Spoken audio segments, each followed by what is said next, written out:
पहला क्वेश्चन देखिए भाई, पीतल एवं तांबे के बर्तनों में दही एवं खट्टे पदार्थ क्यों नहीं रखने चाहिए? समझो, खट्टा हो गया अम्ल और पीतल या तांबा क्या हो गया? धातु। तो दही तथा खट्टे पदार्थ प्रकृति में अम्लीय होते हैं, ठीक है। खट्टे पदार्थ अम्लीय होते हैं, खट्टापन होता है ना अम्ल में। अम्ल पीतल तथा तांबे जो कि क्या है? धातु हैं, के साथ अभिक्रिया करके लवण बनाते हैं। ये लवण क्या होते हैं? विषैले होते हैं। इसलिए दही तथा खट्टे पदार्थों को पीतल तथा तांबे के बर्तनों में नहीं रखना चाहिए। घर में भी इस चीज का नोटिस किया होगा तुमने, जैसे कि कशोर में बंद दाल बन रही है पसीले में, ठीक है। पीतल का होता है वो, कभी भी उसमें टमाटर नहीं डालते। नोटिस किया तुमने ये चीज? कभी नहीं डालते। मंदिरों में पूजा होती है तो उसमें बोलते हैं टमाटर मत डालो, कशोर में टमाटर डालना। लाए होते हो तुम पर मना कर देते हो, यही रीजन है। दूसरी चीज, कभी भी तुमने ना दूध या दही जमाते समय किसी भी तांबे लोहे की बर्तनों में नहीं देखा होगा।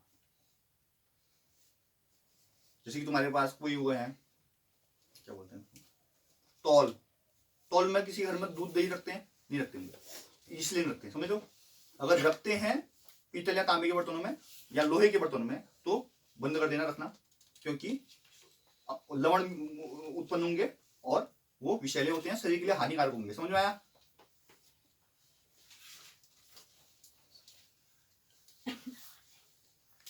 अब बोला है धातु के साथ अम्ल की अभिक्रिया होने के पश्चात कौन सी गैस निकलेगी? तो हमने देखा है हाइड्रोजन गैस निकलती है करके।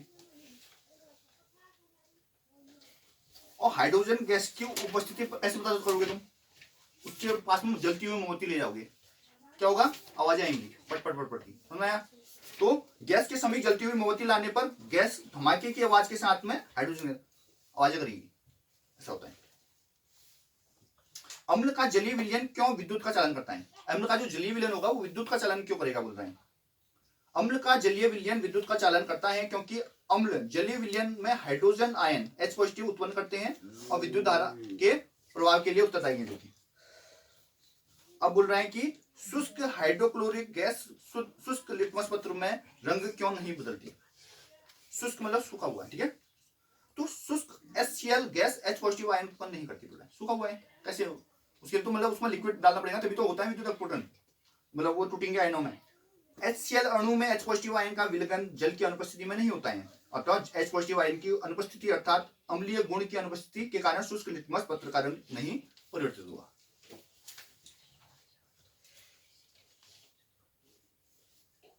देखो, अभी क्वेश्चन बताया था एक मैंने, अम्ल को तनुकृत करते समय हल करना है। अम्ल को जल में मिलाना चाहिए, न कि जल को अम्ल में। अम्ल के अंदर जल नहीं मिलाओगे, जल में अम्ल मिलाओगे, ऐसा क्यों बोल रहा है? तो अम्ल को तनु करने के दौरान इसमें जल कदापि नहीं मिलाना चाहिए, क्योंकि जब अम्ल में जल मिलाया जाता है तो उत्पन्न होने वाली ऊष्मा अत्यधिक होती है, जिससे मिश्रण पात्र से बाहर आ सकता है तथा समीप खड़े व्यक्ति को हानि पहुंच सकती है। समझ में आया?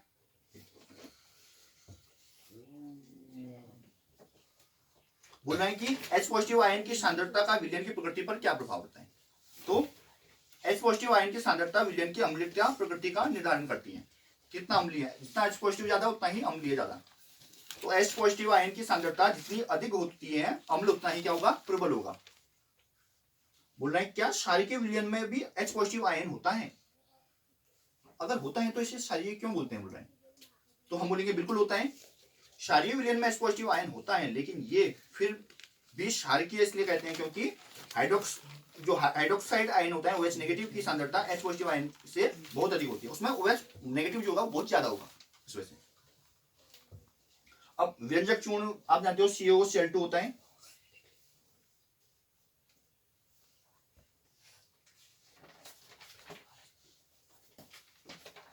अब बोल रहे देखो, आश्रित जल विद्युत का चालन क्यों नहीं करता, जबकि वर्षा का जल में होता है विद्युत का चालन? वर्षा के जल में हो रहा है और आश्रित जल में नहीं होता है। तो समझेंगे हम, आश्रित जल विद्युत का चालन नहीं करता है क्योंकि यह उदासीन होता है। ये समान क्या होगा? 7 होगा।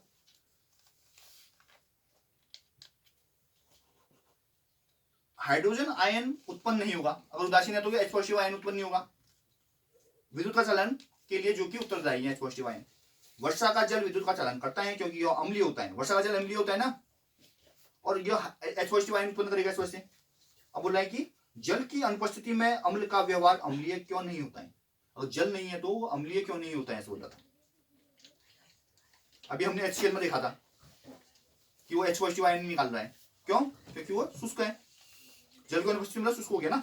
तो जल की अनुपस्थिति में अम्ल अम्लीय व्यवहार प्रदर्शित नहीं करता है क्योंकि अम्लों से हाइड्रोजन आयन H पॉजिटिव का विलयन जल की अनुपस्थिति में नहीं हो सकता। अब चूंकि हाइड्रोजन आयन की अम्लों के अम्लीय व्यवहार के लिए उत्तरदायी है, इसलिए उसकी अनुपस्थिति में क्या होगा, अम्ल अम्लीय व्यवहार प्रदर्शित नहीं करेगा। समझा देता हूं इसको। और जल की अनुपस्थिति में अम्ल अम्लीय व्यवहार प्रदर्शित नहीं करता है क्योंकि अम्लों से हाइड्रोजन आयन का विलयन जल की अनुपस्थिति में नहीं हो सकता। विलयन मतलब अलग नहीं कर सकते हो आप, अम्ल से H पॉजिटिव आयन को अलग नहीं कर सकते हो जल की अनुपस्थिति में, ऐसा बता रहे हैं। अब चूंकि हाइड्रोजन आयन की अम्लों के अम्लीय व्यवहार के लिए उत्तरदायी होते हैं, अम्लों अम्लीयता के लिए H पॉजिटिव आयन इंपोर्टेंट है ना, शादी के लिए OH नेगेटिव इंपोर्टेंट है, तो इसलिए मतलब हम अम्लीय व्यवहार प्रदर्शित नहीं करते हैं जल की अनुपस्थिति में कोई भी अम्ल।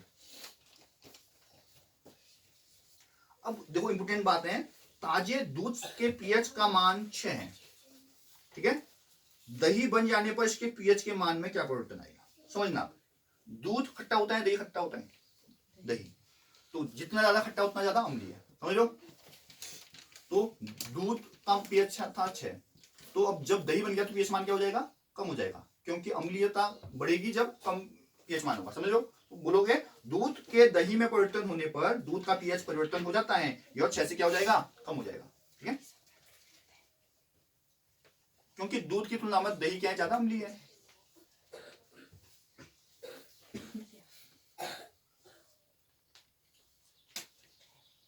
अब एक इंपोर्टेंट चीज है, एक ग्वाला ताजे दूध में बेकिंग सोडा मिलाता है, ताजे दूध के पीएच के मान को 6 से बदलकर थोड़ा क्षारीय क्यों बना देता है, थोड़ा क्षारीय बना देता है। चलो ये क्या करेगा, दूध को जमने से बचाएगा, दूध को दही नहीं बनाने देगा जल्दी से, समझो। क्योंकि देखो जब वो अम्लीय होगा तभी मतलब वो दही बनेगा, अगर वो क्षारीय प्रवृत्ति में रहेगा, 6 से ऊपर पीएच रहेगा तो वो क्षारीय कहलाएगा और वो कम जमेगा। तो दूध बेचने वाला ताजे दूध के पीएच को 6 से थोड़ा क्षारीय तक स्थानांतरित कर देता है, क्योंकि ऐसा करने से दूध अधिक समय तक खराब नहीं होगा, फटेगा नहीं।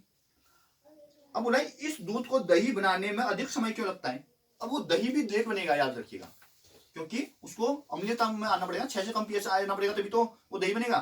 तो यह दूध दही बनने में अधिक समय लेगा, क्योंकि दूध को क्षारीय से अम्लीय होने में अधिक समय लेगा। वो क्षार है अभी, क्योंकि उसमें क्या मिला दिया हमने, बेकिंग सोडा मिला दिया है, जो कि क्षारीय होता है, आप जानते हो, है ना। पीएच मान 6 से ऊपर चले गया है क्षार की तरफ को, अब वो 6 से कम आएगा तभी तो दही बनेगा। जबकि यदि दूध का पीएच जो कि 6 होता है, अपेक्षाकृत कम समय में दही बन जाता। अब बोला है कि प्लास्टर ऑफ पेरिस को आर्द्र रोधी बर्तन में क्यों रखा जाता है, आर्द्र रोधी बोले तो जिसमें आर्द्रता, ये नमी नहीं है जिसमें, समझ लो। सोचो अगर नमी होगी तो उसमें पानी की मात्रा आ जाएगी, पानी क्या जाएगी तो क्या होगा, जम जाएगा, प्लास्टर बन जाएगा। और प्लास्टर को खिंचवे फिर वो बनाओ, फिर वो लिक्विड बना के फिर लगाओ, ऐसा नहीं होगा। प्लास्टर ऑफ पेरिस को आर्द्र रोधी बर्तन में रखा जाता है। यदि प्लास्टर ऑफ पेरिस नमी यानी कि जल के संपर्क में आ जाता है तो एक लेई जैसा पदार्थ बना देता है, जो शीघ्रता से कठोर क्रिस्टल ठोस जो कि जिप्सम होता है में परिवर्तित हो जाएगा, कठोर हो जाएगा, ठीक है।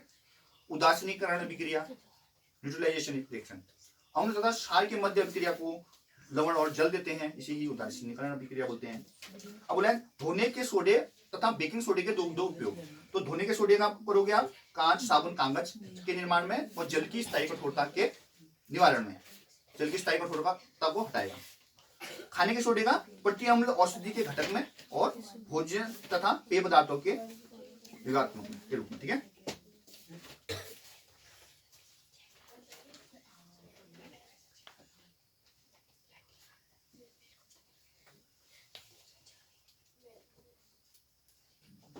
ब्लीचिंग पाउडर आप सभी जानते हो, CaOCl2, कैल्शियम ऑक्सीक्लोराइड बोलते हैं इसको, ठीक है। कहाँ यूज होता है,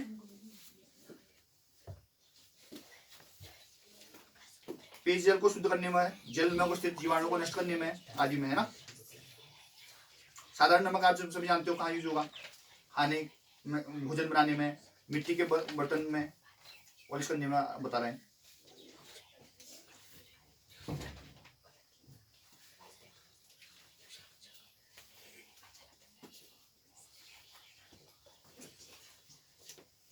प्रबल अम्ल और दुर्बल अम्ल क्या होते हैं पूछ रहे हैं।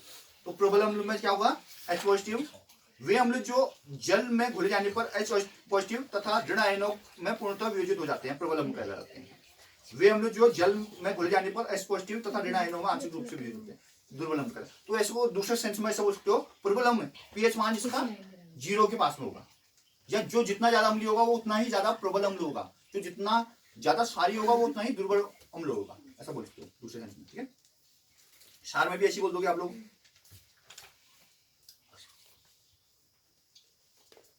आगे है अम्लराज, यह कैसे बनाते हो। तो अम्लराज आप जानते हो, बहुत इंपोर्टेंट है, आता है एक नंबर। सांद्र HCl यानी कि हाइड्रोक्लोरिक अम्ल और सांद्र HNO3 यानी कि नाइट्रोजन का 3:1 में बनाया हुआ ताजा मिश्रण को हम बोलेंगे अम्लराज या एक्वारेजिया। ठीक है, बहुत इंपोर्टेंट है ये, सोने को भी गला देता है, समझो। तुम्हारे इसमें एक क्वेश्चन आता था कि गांव में ना एक सुनार आता है और बोलता है कि आपके जो सोने के हार हैं, जो सोने के आभूषण हैं, उसको हम क्या करेंगे, चमकदार बना देंगे, बिल्कुल जो मतलब इतना चमक नहीं है वो चमकदार बना देंगे।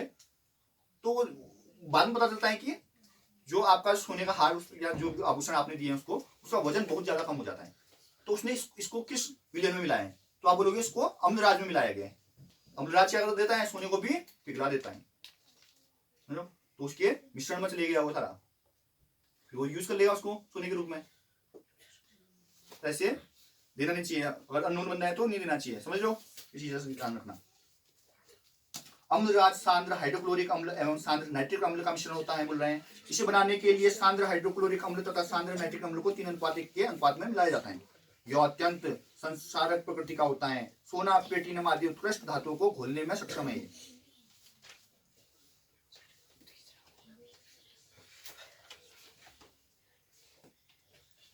प्लास्टर ऑफ पेरिस का उपयोग आप जानते हो, खिलौने, आभूषण के निर्माण में, मूर्तियों के निर्माण में, चिकित्सा विज्ञान में, टूटी अस्थियों को जोड़ने में।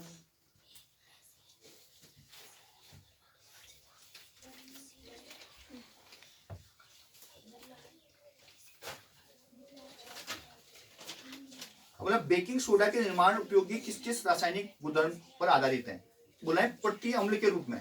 तो प्रति अम्ल के रूप में कैसे करोगे, बेकिंग सोडे की प्रकृति क्या है, क्षारीय है, तो क्षारीय जो होगा वो क्या होगा, प्रति अम्ल होगा।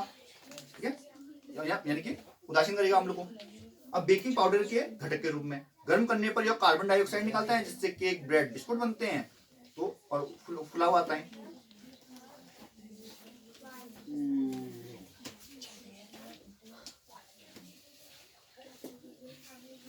देखो इंपोर्टेंट क्वेश्चन आ रहा है, हाइड्रोक्लोरिक अम्ल तथा सोडियम हाइड्रोक्साइड का लिटमस के प्रति प्रभाव बताइए।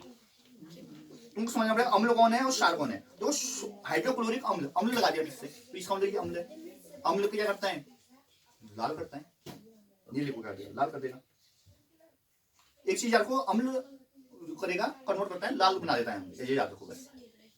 ठीक है, तो किसको लाल बनाएगा, नीले को लाल बनाएगा, उसकी बात है। नीला और लाल दो ही कलर तो है, तो लिटमस पत्र में वो बैगनी होता है और नीले को लाल करता है, ये अम्लता की प्रकृति है। और क्षार क्या करेगा, चेंज कर देगा, उल्टा कर देगा, लाल को नीला कर देगा। क्यों, सोडियम हाइड्रोक्साइड क्या करेगा, फिर हाइड्रोक्साइड आया, OH आ गया ना पीछे, NaOH, OH वाला क्षारीय है, तो ये लाल को क्या करेगा, नीला करेगा।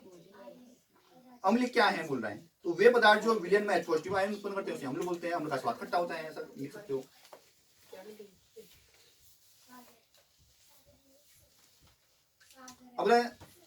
अगर तुमको छांटने को बोलेगा अम्ल वगैरह, तो HCl को आप अम्ल में, NaOH को आप क्षार में डाल देना, बता देना कि ये वो है।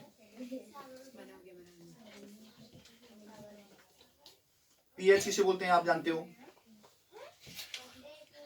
अम्लीय वर्षा आप जानते हो, जब 5.6 से क्या हो जाता है, कम हो जाता है।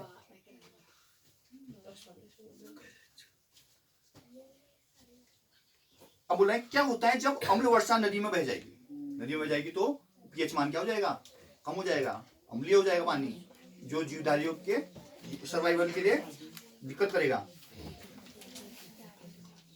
दंतोलक क्या है आप जानते हो? दंतोलक शरीर का सबसे कठोरतम पदार्थ है। दंतोलक बोले तो इनेमल की बात कर रहे हैं, कैल्शियम फॉस्फेट से बना है जो कि। तो बोला मुंह में पीएच का स्तर 5.5 से क्या हो जाएगा, कम हो जाएगा तो क्या होगा, तो भाई दंत से हो जाएगा। दांतों को क्षय से बचाने के लिए हम अम्ल की अधिक मात्रा को किस प्रकार उदासीन कर सकते हैं? तो हम क्षारीय दंत मंजन का यूज करके कर सकते हैं ना। कौन से लवण अम्लीय होते हैं बोल रहा है, तो प्रबल अम्ल तथा दुर्बल क्षार से बने लवण अम्लीय होंगे बोल रहा है। प्रबल अम्ल मतलब ज्यादा अम्ल होगा और बहुत कम क्षार होगा। पीएच स्केल में मैंने बताया था ना कि जैसे अम्ल है 0 के आसपास है ना, 0 के पास में जितना पास है तो प्रबल अम्ल तो हो गया, क्षार दुर्बल हो जाएगा।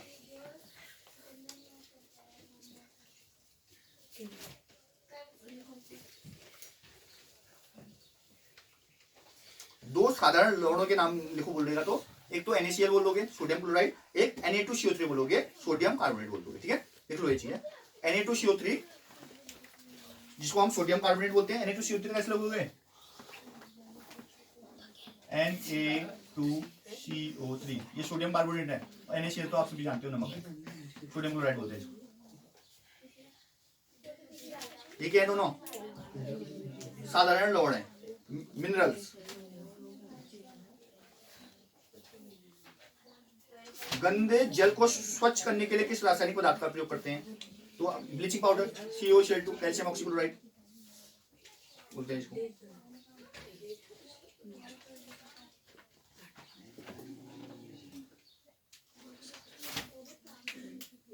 अब बोल रहे हैं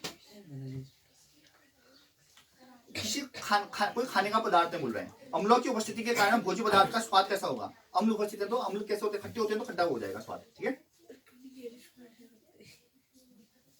दो प्राकृतिक सूचों के नाम आप जानते हो, हल्दी, लिटमस। क्यों? साबुन क्या है बोल रहा है? अम्लीय है, क्षारीय है, तो साबुन है क्षारीय। ठीक है, नोट कर लेना, साबुन क्षारीय करके। संश्लेषित सूचक कौन कौन से हैं बता रहा है, तो पहले लिखवा दिया है मैंने ये चीज, मैथिल ऑरेंज और फिनोल्फ्थेन है ना। लिटमस का स्रोत क्या है? कैलोफाइटा वर्ग के नीचे पौधे से सवाल।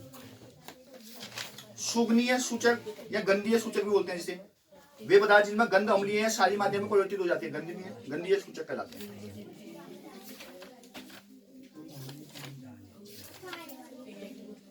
अब बोल रहे हैं कैल्शियम कार्बोनेट के विभिन्न रूप। देखो कैल्शियम कार्बोनेट बताया था कल मैंने, तो चूना पत्थर बोलते हैं, चौक बोलते हैं, संगमरमर बोलते हैं, खड़िया भी बोलते हैं इसको। क्या बोलते हैं?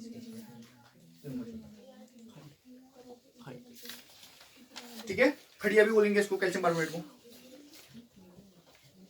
क्या होता है जब अम्ल तथा क्षार परस्पर मिला जाते हैं? उदासीनीकरण अभिक्रिया बोलोगे आप, अम्ल प्लस क्षार बराबर लवण प्लस जल। लवण जल मिलाएंगे और इफेक्ट कैंसिल हो जाएगा। क्या अम्ल विद्युत चालन करते हैं? बिल्कुल करते हैं, अम्ल विद्युत का चालन करते हैं। ठीक है, क्या ग्लूकोज तथा अल्कोहल विद्युत का चालन करेंगे? उसमें नहीं हो जाएगा। ठीक है, क्षार विद्युत का चालन नहीं करते हैं, इसका रीजन है। ठीक है, क्षार क्या करते हैं? विद्युत चालन नहीं करते, अम्ल विद्युत का चालन करते हैं, क्योंकि अम्ल में H2 निकलता है, इसलिए रीजन नहीं है इसके पीछे। अगर क्षारकों के नाम पूछेगा तो जिसके पीछे OH लगता है वो बोल दोगे, जैसे NaOH है ना, और मैग्नीशियम हाइड्रोक्साइड, पोटेशियम हाइड्रोक्साइड बोल दोगे ना। तो एक तो NaOH, ये सोडियम हाइड्रोक्साइड, मैग्नीशियम हाइड्रोक्साइड और पोटेशियम ऑक्साइड KOH, क्या हो गया? क्षारीय क्षारक है ना।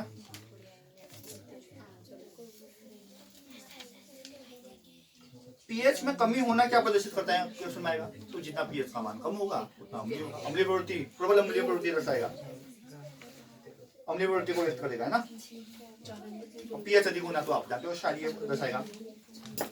अम्लों की प्रबलता किस पर निर्भर करती है? तो H पॉजिटिव आयनों पर निर्भर करती है, ये लिखोगे। क्षारकों की प्रबलता OH नेगेटिव क्या है इनमें? क्या पौधे तथा जंतु पीएच संवेदी होते हैं? बिल्कुल होते हैं, क्योंकि हमारा शरीर 7 से 7.8 पीएच पर के बीच क्या करता है? कार्य करता है। अब है अम्ल वर्षा 5.6 से कम आपको पता है। प्रति अम्ल का नाम बताइए। प्रति एंटीएसिड था, प्रति अम्ल वही तो है। प्रति अम्ल मतलब क्षार की बात करते हैं। ठीक है, जो अम्ल को उदासीन करेगा। मिल्क ऑफ मैग्नीशिया बोल सकते हो आप, जिसको मैग्नीशियम हाइड्रोक्साइड बोलते हैं। ये भी क्या है, प्रति अम्ल है।